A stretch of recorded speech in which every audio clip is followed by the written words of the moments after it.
zolim. Ya. Zolim ini lawannya adil.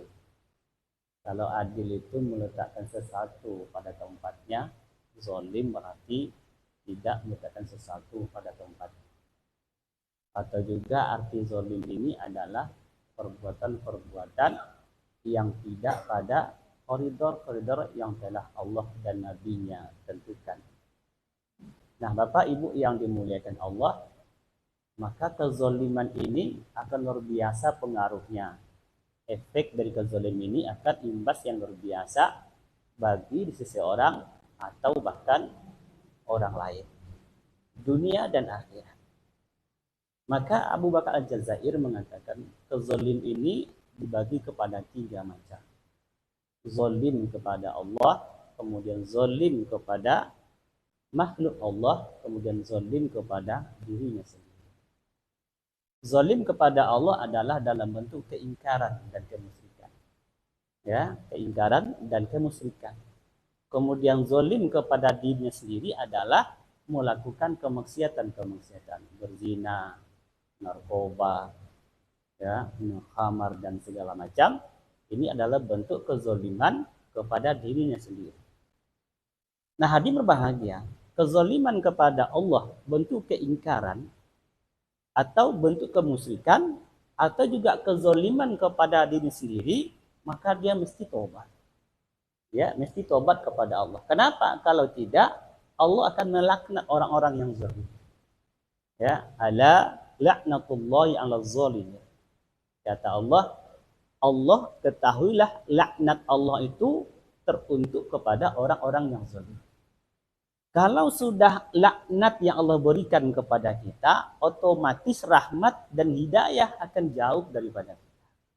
Kalau rahmat Allah dan hidayah daripada Allah yang sudah tertutup bagi kita, mau kemana kita pergi lagi? Apa yang nak kita lakukan? Kalau rahmat Allah yang sudah tertutup, hidayah daripada Allah yang sudah tertutup, apa yang nak kita harapkan? Kenapa? Masuknya seorang ke dalam surga itu adalah rahmat Allah. Sekarang rahmat Allah itulah yang akan tercabut daripada kita. Hidayah Allah itulah yang akan terhalang kepada kita. Lalu kita nak mau kemana? Nak kemana lagi? Maka jalan satu-satunya meski mendekat lagi kepada Allah. Wasari'u ila maghfirah. Bersegeralah kalian menuju ampunan Allah. Kemudian lompat ayat berikutnya, walazina iza fa'alu fahisyah au zalamu anfusahum zakarullah. Ya, ada orang-orang yang berbuat fahisyah, berbuat kemaksiatan, atau dia zalim kepada diri sendiri, kata Allah. Ya, apalagi zakarullah, ingatlah kan Allah. Kemudian minta ampunlah kepada Allah. Tidak ada jalan lain kecuali mesti minta ampun kepada Allah. Selagi yang namanya nafas kita belum sampai ke kerongkongan dan matahari belum terbit di barat, maka pintu ampunan Allah akan tetap terbuka. Tapi kalau kita tidak melakukan ini, Masya Allah, laknat Allah akan selalu bersama orang-orang yang zalim. Hadirin berbahagia, yang lebih parahnya kita zolim kepada orang lain. Ini yang luar biasa. Zolim kepada orang lain tak cukup hanya sekedar minta ampun kepada Allah. Tak cukup, Pak. Karena Nabi katakan wattaqi da'wal mazlumah, da'atul mazlumah. Takutlah kalian kepada doa orang-orang yang zalim. Ya, takutlah kalian kepada doa orang-orang yang zalim. Fa innahu laisa. Kenapa? Karena itu doa orang-orang zalim itu apa?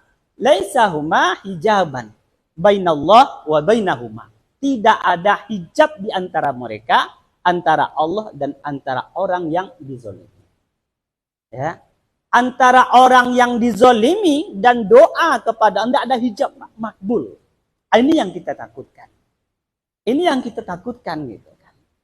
Hadirin berbahagia, barangkali perlu kita koreksi diri kita. Andaikan kita hari ini mungkin selalu bencana yang beruntun, musibah yang beruntun, atau terus ada saja hal-hal yang menjadikan kita susah, barangkali yang kita perlu koreksi apa? Pernah enggak kita berbuat zalim kepada orang lain?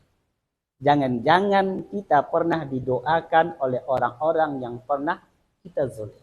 Kenapa? Doa orang yang dizalimi itu dikabulkan oleh Allah Azza wa Jalla. Bahkan Nabi mengatakan, man zaluma qidu shibrin, siapa yang mengambil tanah orang lain hanya sejengkal saja. Berapalah panjangnya sejengkal? Ya, berapalah panjangnya sejengkal tanah orang lain? Tapi kata Nabi, nanti di akhirat akan Allah kalungkan 7 lapis bumi kepadanya. Ya, 7 lapis bumi kepadanya. Kalau sejengkal 7 lapis bumi akan dikalungkan, bagaimana kalau 1 hektar, Pak? Ya, 1 hektar. Itu untuk akhirat. Dan ingat, salah satu azab yang tunai di dunia ini apa? Adalah menzolimi orang lain. Ya, menzolimi orang lain. Abu Darda, salah seorang sahabat Rasulullah SAW. Abu Darda, seorang sahabat Nabi.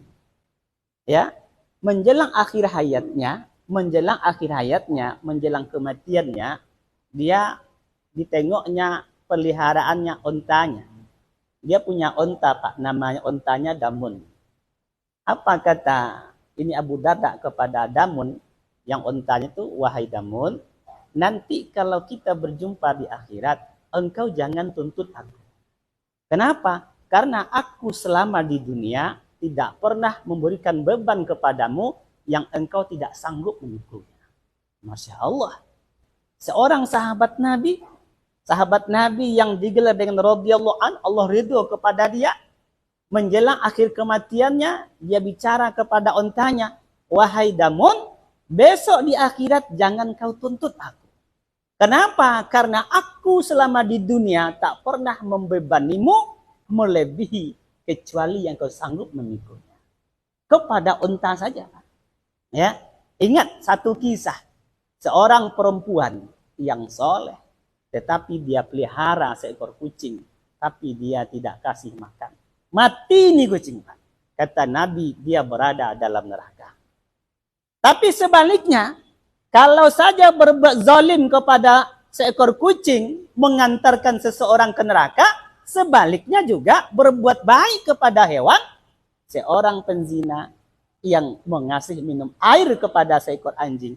Ini orang penzina yang dikasih adalah anjing, hewan najis, tapi karena ini kebaikan, lawan daripada kezaliman, justru ini penzina, Allah kasih hidayah, sehingga berakhir dengan husnul khotimah, dan dia masuk surga. Tadi berbahagia. Kalau hanya karena seekor kucing saja, seseorang bisa masuk neraka, bagaimana kalau kezaliman kepada sesama manusia? Maka orang ini nanti akan dikategorikan sebagai orang-orang yang muflis. Siapa muflis? Adalah orang yang bangkrut, yang datang ke akhirat dengan membawa amalan yang sangat banyak, tapi karena lisan yang tak pernah terpelihara, tangan yang tak pernah terpelihara, ini yang selalu menyakiti orang lain, maka setiap orang yang dizolimi akan menuntutnya nanti di akhirat. Sehingga amal-amal yang banyak dibalas kepada orang-orang yang pernah dizolimi. Kalau di akhirat saja mereka akan mendapatkan penderitaan, apalagi di dunia ini. Mari kita koreksi diri. Subhanakallahumma bihamdik, asyhadu an la ilaha illa anta, astaghfiruka wa atubu ilaik. Assalamualaikum warahmatullahi wabarakatuh.